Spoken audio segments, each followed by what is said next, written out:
What is your Mount Rushmore for Batman artists?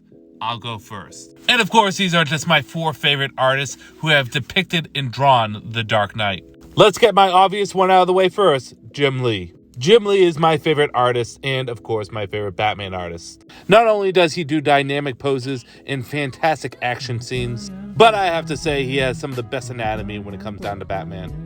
He really knows how to rock the cape when it comes down to The Dark Knight also. All his pictures tell a story, and he's not afraid to experiment with different angle, poses, or anything else for that matter. Without a doubt, my favorite Batman artist. Number 2 is Jason Fabok, who, like Jim Lee, has great anatomy on Batman, and definitely knows how to pull off those dynamic poses. But what I like about Jason Fabok is his art is almost a mix of Jim Lee's and Frank Miller's. His Batman's an intimidating, hulking beast. Someone you don't want to meet in an alleyway, who could definitely put you on a stretcher. And boy, he's got that brooding look down flat. Number 3 is Tony Daniels. Tony Daniels' Batman is a little bit leaner than the previous 2. But what he does really well is he makes Batman into a force of nature. Every single cover, panel, and picture of Batman done by Tony Daniels has him looking like some kind of creature of the night. An unstoppable force.